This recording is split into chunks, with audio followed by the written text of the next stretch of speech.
Lesson 3. Beware the one-party state.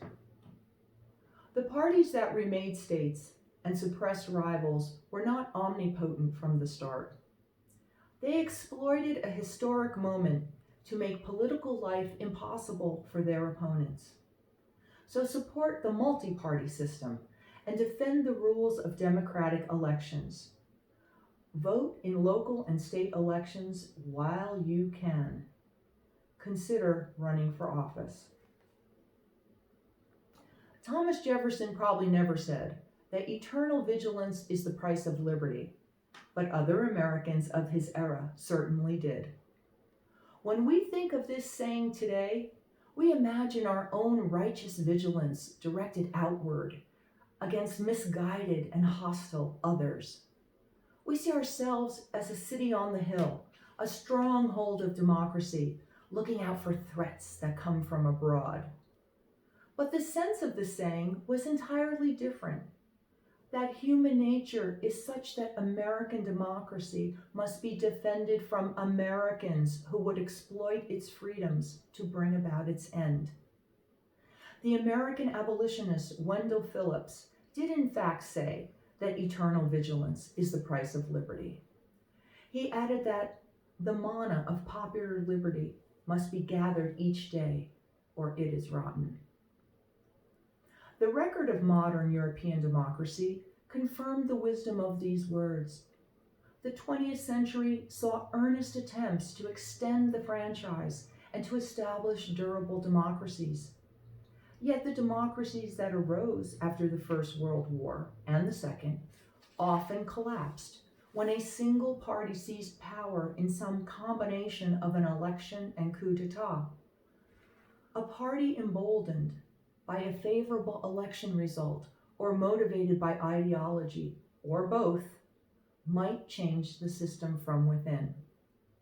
When fascists or Nazis or communists did well in the elections of the 1930s or 40s, what followed was some combination of spectacle, repression, and salami tactics, slicing off layers of the opposition one by one.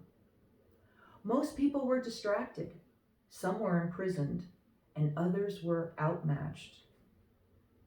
The hero of a David Lodge novel says that you don't know when you make love for the last time, that you are making love for the last time. Voting is like that. Some of the Germans who voted for the Nazi Party in 1932 no doubt understood that this might be the last meaningfully free election for some time, but most did not. Some of the Czechs and Slovaks who voted for the Czechoslovak Communist Party in 1946 probably realized that they were voting for the end of democracy, but most assumed that they would have another chance. No doubt the Russians who voted in the 1990s did not think that this would be the last free and fair election in their country's history, which thus far it has been. Any election can be the last, or at least the last in the lifetime of a person casting that vote. The Nazis remained in power until they lost a world war in 1945. The Czechoslovak communists until their system collapsed in 1989. The Russian oligarchy established after the 1990 elections continues to function and promotes a foreign policy designed to destroy democracy elsewhere. Does the history of tyranny apply to the United States? Certainly, the early Americans who spoke of eternal vigilance would have thought so. The logic of the system they devised was to mitigate the consequences of our real imperfections, not to celebrate some imaginary perfection. We certainly face, as did the ancient Greeks, the problem of oligarchy, ever more threatening as globalization increases differences in wealth.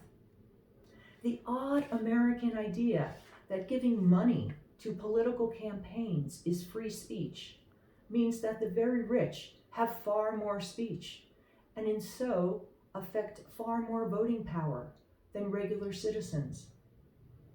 We believe that we have checks and balances, but have rarely faced a situation like the present, when the less popular of the two parties controls every level of power at the federal level, as well as the majority of state houses. The party that exercises such control proposes few policies that are popular with society at large, and several that are generally unpopular, and thus must either fear democracy or weaken it. Another American proverb held that where annual election ends, tyranny begins. Will we, in retrospect, see the election of 2016 much as the Russians see the elections of 1990, or the Czechs the elections of 1946, or the Germans the elections of 1932? This, for now, depends on us. Much needs to be done to fix the gerrymandered system so that each system has one equal vote, and so that each vote can be simply counted by a fellow citizen. We need paper ballots because they cannot be tampered with remotely and can always be recounted. This sort of work can be done at the local and state levels. We can be sure that the elections of 2018, assuming that they take place, will be a test of American traditions. There is much to be done in the meantime.